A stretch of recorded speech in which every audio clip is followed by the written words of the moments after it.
वापस से स्टार्ट करें? आपका यस आएगा तो ही हम स्टार्ट करेंगे। हाँ ओके यस सर, स्टार्ट कर देते हैं। हाँ स्टार्ट करते हैं, चलो स्टार्ट करते हैं फिर। आओ देखो सुनो बच्चे, हमें क्वेश्चन में क्या बोल रहा है ना, हमें क्वेश्चन में बोल रहा है कि 20 चेयर को हमने 12,000 में खरीदा। ठीक है, हमने 20 चेयर 12,000 रुपये में खरीदा है। तो हमारा कॉस्ट प्राइस क्या हो जाएगा? कॉस्ट प्राइस मतलब क्या कि हम कितने में खरीद रहे हैं। तो हमने 12,000 में खरीदा है, तो हमारा कॉस्ट प्राइस 20 चेयर का 12,000 हो गया।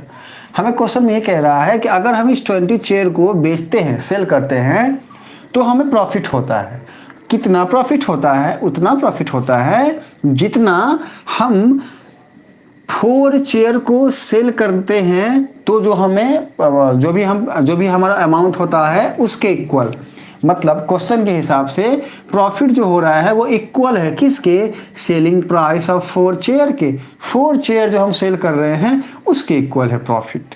तो हमको क्वेश्चन पूछ रहा है कि हमें फाइंड करना है क्या? Find the selling price of each chair. मतलब कि सेलिंग प्राइस मतलब कि एसपी ऑफ ईच चेयर क्या होगा, इंडिविजुअल एक चेयर का सेलिंग प्राइस क्या होगा।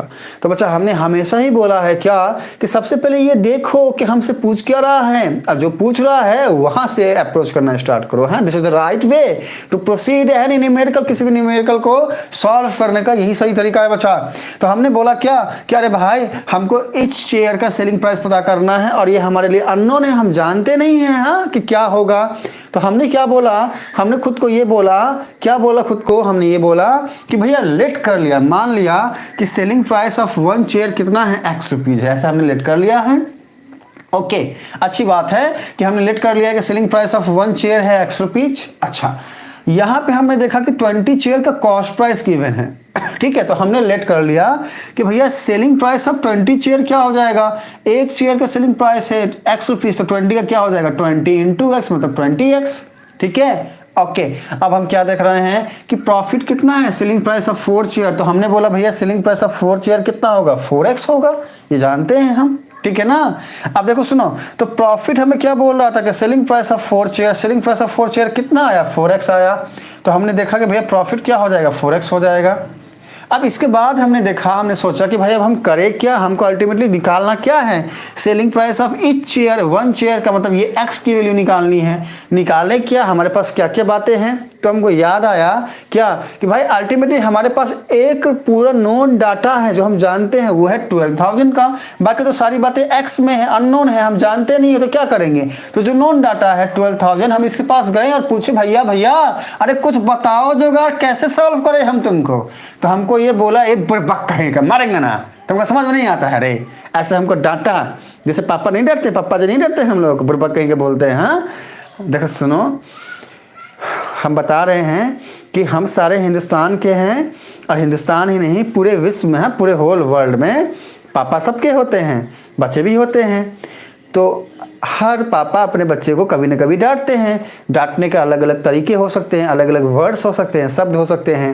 हो सकता है हिंदुस्तान के अंदर, हिंदुस्तान के किसी एक इंडिविजुअल राज्य में बुड़बक बोलते हो, बुड़बक कहीं का। हाँ तो इसका मतलब ये नहीं कि सब जगह वही बोलते हैं, लेकिन इसका मतलब ये भी नहीं है कि डांटते नहीं हैं। हाँ अब मान लो कोई आंध्र प्रदेश का है, कोई कर्नाटका का है, कोई गुजरात का है, कोई दिल्ली का है। हाँ तो वहाँ पर डांटने के अपने अपने तरीके हो सकते हैं, लेकिन डांट तो सबको पड़ती है, बसता कोई नहीं है। बुड़बक कहीं का हमको पता है, बुड़बक कहीं का। सुनो ध्यान सुनो बच्चे, हम क्या बोल रहे हैं? वो ये बोल रहे हैं कि थोड़ा सा दिमाग हल्का हो गया होगा बुड़बक वाली बात से। अब आओ तो टॉपिक पे आओ। देखो सुनो, तो हमने देखा कि हमारे पास नॉन फैक्टर क्या है? एक ही है 12,000, और वो क्या था? कॉस्ट प्राइस था। तो हमने बोला भैया कॉस्ट प्राइस का कोई फॉर्मूला है क्या हमारे पास? तो हमको याद आया, अच्छा था कि कॉस्ट प्राइस जो होता है वो क्या होता है? सेलिंग प्राइस में से प्रॉफिट को माइनस करते हैं। मान लो कभी बाई चांस भूल गए तो कैसे याद रखोगे? याद रखने का तरीका क्या है? तो उसको सुनो ध्यान से बच्चा। मान लिया कि हमने कोई 100 में खरीदा, 20 रुपीज का प्रॉफिट रखा, और 120 में हमने सेल कर दिया। तो हमारा कॉस्ट प्राइस कितना है? 100, सेलिंग प्राइस कितना है? 120, प्रॉफिट कितना है? 20 का। तो हमारा कॉस्ट प्राइस क्या है? 100 है। देखो सुनो ध्यान से, हम 100 को लिख सकते हैं इक्वल, कैसे?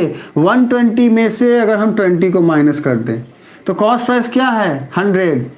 120 क्या है? Selling price. देखो 120 सेलिंग प्राइस है, -20 मतलब 20 क्या है? प्रॉफिट है। तो यहाँ से हमको फॉर्मूला ध्यान आ गया। अच्छा, कॉस्ट प्राइस होता है सेलिंग प्राइस माइनस प्रॉफिट, ये हमको ध्यान आ गया, ये हमको याद आ गया।